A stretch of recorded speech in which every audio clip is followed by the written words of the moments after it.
Ang gobyerno ay naglaan ng 62 billion peso para sa pagbili ng 32 na karagdagang Black Hawk helicopters para sa Philippine Air Force at 6 na mga bagong Offshore Patrol Vessel o OPV para sa Philippine Navy. Pero bago tayo magpatuloy, huwag niyong kalimutan pindutin ang subscribe button para lagi kayong updated.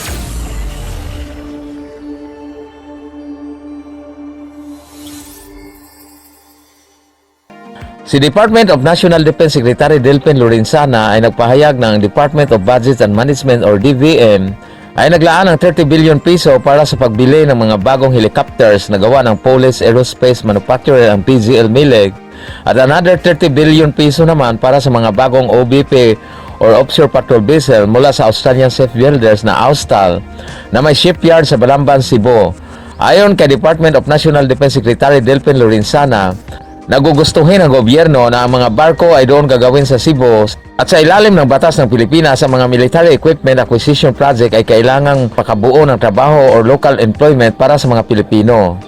Ang project na ito ay malaking maitulong sa ekonomiya sa Pilipinas dahil sa makagenerate ito ng maraming mga trabaho lalo na sa Cebu.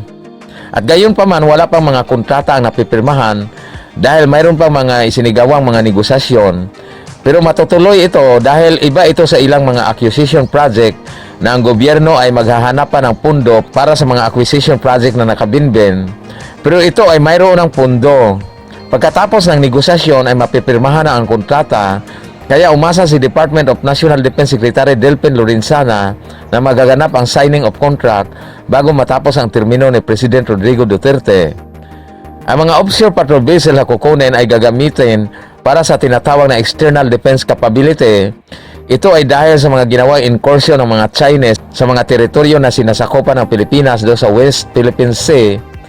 At ang mga OBP or Offshore Patrol Vessel na siyang ipapalit sa mga matatandang World War II era ng mga barko ng Philippine Navy na kamakailan lang ay nadigdikomisyon gaya ng Malabar class corvette. Ang mga Offshore Patrol Vessel ay kaya mag-accommodate ng 52 sailors at armado ito ng 76mm gun at dalawang 25mm remote weapon system. Ang mga bagong barko na ito ay gagamitin para sa tinatawag na Coastal Defense and Patrol. Base sa disenyo na inilantad ng Austal noong 2019 International Expo, ang naturang mga Offshore Patrol Vessel ay may haba na abot hanggang 83.4 meters at ang kanyang flight deck ay kaya mag-handle ng 10 ton na helicopters at kaya din itong maglulunsad ng recovery drone at ito'y patatakbuhin ng diesel engine na may speed na abot sa mahigit 40.7 km per hour o mahigit sa 21 knots. Ang mga bagong offshore vessel na kukunin ay nakikita ito ng Philippine Navy na isa sa pinaka-primary assets na magmumonitor sa mahabang maritime borders at interes sa bansa. Ang offshore patrol vessel ay makakayahan na maglalayag sa open sea at masungit na karagatan at kaya niyang maglakbay ng matagal sa dagat para maipakita ang bandila ng Pilipinas at nagbibigay ng seguridad sa ating mga teritoryo at interes sa Pilipinas. Ito ay nagbibigay ng intelligence and surveillance information sa Philippine Navy at sa Armed Forces of the Philippines kaparte sa tinatawag na Coastal Watch Philippines. At ito'y component sa Armed Forces of the Philippines na tinatawag na C4I Star System. Ang project na ito na tinatawag na Offshore Patrol Vessels or OPV Acquisition Project ay isang Horizon 2 Phase Priority Project under the revised Armed Forces of the Philippines Modernization Program at ang project na ito ay ini-endorso noon parang 2016 under Horizon 2 Phase. At originally ay ito ay tinatawag na Multi-Purpose Patrol Vessel at ito ay binigyan ng approval noong 2018 at itong project na ito ay kaparte ito ng tinatawag na Armed Forces 12 Modernization Program ay kaparte ito sa tinatawag na Armed Forces Modernization Program at ang Philippine Navy nag-release ng tinatawag na Desired Force Mix noong 2012 para makukuha ang Offshore Patrol Vessels na magamit sa tinatawag na peacetime roles kasama ang maritime patrol surveillance, maritime law enforcement, at intelligence gathering, search and rescue, and low intensity conflicts. Yun yung roles ng mga barkong ito. Hindi ito pang naval battle gaya ng frigates at destroyer at heavy cruiser kasi maliliit lang ang mga barkong ito Ang rules lang nito ay surveillance and intelligence gathering. At noong October 2016, ang memorandum galing sa Armed Forces of the Philippines ay lumabas at nagsasabing 6 na offshore patrol vessel ang kukunin at ito ay ipapalit sa World War II ng mga barko na ginagamit ng Philippine Navy. At ang approved budget para sa nasabing kontrata ay nagkahalaga ng 30 billion piso at ito ay ina-approve ni President Rodrigo Duterte noong June 2018. At noong May 7, 2019, si President Rodrigo Duterte ay nagbigay ng final green light o go signal para maumpisahan ang pagkukuha ng nasasabing project at ang Australian shipbuilders na tinatawag na Austals ay nagpropose ng $600 million para sa project na ito. At ang Austral shipbuilders ay nakabase ito sa Cebu at ang plano ng Pilipinas sa pagkuha ng 6 na offshore patrol vessels ay sa paraan na tinatawag na inter-agreements with the Australian government.